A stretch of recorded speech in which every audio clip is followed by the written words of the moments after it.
नमस्कार दोस्तों, मैं हूँ राकेश अचल और आप देख रहे हैं चक्षुदर्शी, जो आपका अपना YouTube चैनल है। ये ऐसा YouTube चैनल है जिसमें तकनीक का कम से कम इस्तेमाल है, कम से कम एडिटिंग है, इसलिए तमाम खामियां भी रहती हैं, लेकिन बात सीधी साधी है। आज मैं जो बात आपसे करने जा रहा हूँ वो कहावतों से शुरू करता हूँ। दो कहावतें हैं। पहली है, आपने सुनी होगी कि अपना हाथ जगन्नाथ, और दूसरी कहावत है कि सैया भय कुतवाल तो डर काहे का। ये दोनों कहावतें आजकल देश के प्रधानमंत्री माननीय नरेंद्र मोदी जी के पिछली 18 तारीख को जो राष्ट्र के नाम संबोधन था उसको उसको लेकर के बहुत चर्चा में है। देश के तमाम नौकरशाहों, पत्रकारों, साहित्यकारों, विद्वानों ने, करीब 700 लोगों ने इस राष्ट्र के नाम संदेश पर उंगली उठाई है, चुनाव आयोग से शिकायत की है और कहा है कि प्रधानमंत्री के खिलाफ कार्रवाई की जानी चाहिए। अब सवाल शिकायत से कुछ नहीं होता, शिकायतें तो होती रहती हैं, लेकिन सवाल यही है कि क्या इन 700 लोगों की शिकायत पर केंद्रीय चुनाव आयोग कोई कार्रवाई कर सकता है या करेगा, या फिर इन पूरे 700 लोगों की आवाज कारखाने में तूती की आवाज की तरह कहीं दब कर रह जाएगी, कोई उस पर ध्यान नहीं देगा। अब मामला क्या है, ये मैंने आपको हिंट दिया था। मामला यही है कि 18 अप्रैल को माननीय प्रधानमंत्री ने रात को 8:30 बजे दूरदर्शन और आकाशवाणी पर एक राष्ट्र के नाम संदेश दिया।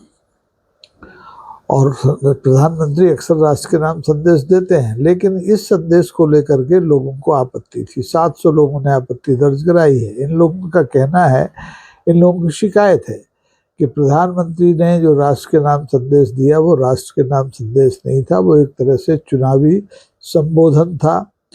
और इस चुनावी संबोधन से जो 5 राज्यों में विधानसभाओं के चुनाव हो रहे हैं और उसके लिए जो आदर्श आचार संहिता लागू है उसका उल्लंघन हुआ है। क्यों हुआ है? क्योंकि प्रधानमंत्री ने सरकारी प्लेटफॉर्म का इस्तेमाल करके सीधी सीधी वो बातें की हैं जो चुनावों को प्रभावित कर सकती हैं। शिकायतकर्ताओं का आरोप है कि ये जो राष्ट्र के नाम संबोधन था सीधा सीधा चुनाव प्रचार था, चुनाव प्रचार जैसा था। इससे सत्तारूढ़ पार्टी को अनुचित लाभ मिला है। अब लाभ मिला है या नहीं मिला है, ये चुनाव प्रचार जैसा संबोधन था या नहीं था, ये आपने अगर सुना है तो आप तय कर सकते हैं, और या फिर तय कर सकते हैं खुद प्रधानमंत्री जी जिन्होंने राष्ट्र को संबोधित किया।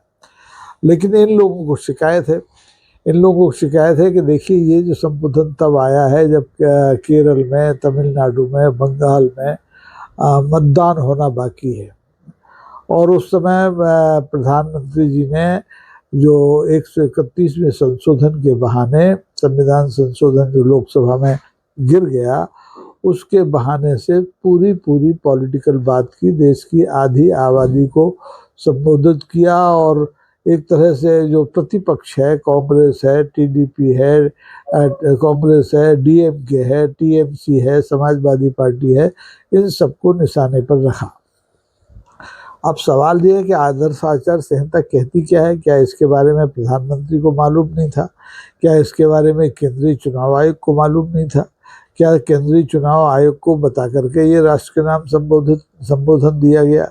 और क्या केंद्रीय चुनाव आयोग की परवाह ही नहीं की गई? तो देखिए, केंद्रीय चुनाव आयोग के नियम बिल्कुल साफ हैं कि आप सरकारी मशीनरी, चाहे वो मीडिया हो, चाहे वो और कोई हो, उसका चुनावों के दौरान नंबर 1 तो इस्तेमाल ही नहीं कर सकते, और पक्षपातपूर्ण इस्तेमाल तो बिल्कुल ही नहीं कर सकते।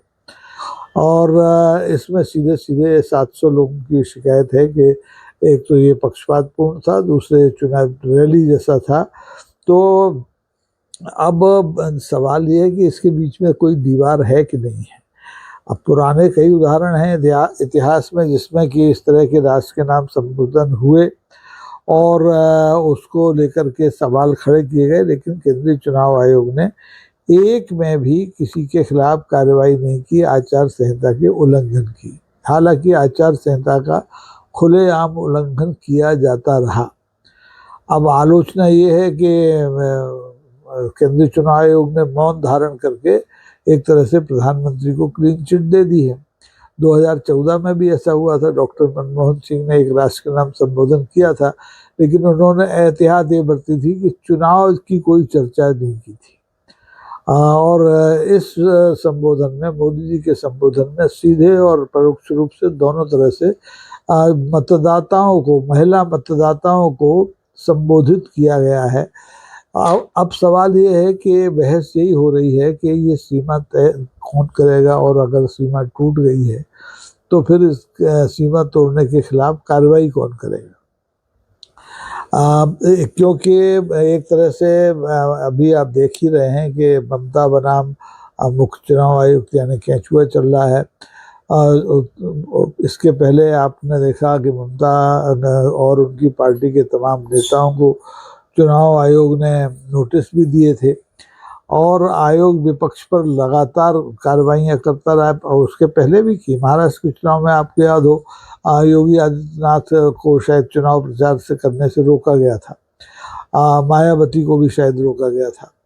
लेकिन आयोग अब सख्ती नहीं दिखा रहा है, और प्रधानमंत्री पे तो वो सख्ती दिखाने की हैसियत में है ही नहीं, क्योंकि ये मामला सबसे अलग हो गया है। अब प्रधानमंत्री राष्ट्र के नाम संबोधन करते हैं तो वो सरकारी मीडिया का इस्तेमाल करें या ना करें, ये उनके ऊपर निर्भर है, उनका विवेक है। उन्हें मालूम है कि देश के एक बड़े हिस्से में चुनाव चल रहे हैं, तो उन्हें इस तरह का संबोधन करना नहीं चाहिए था, लेकिन उन्होंने किया।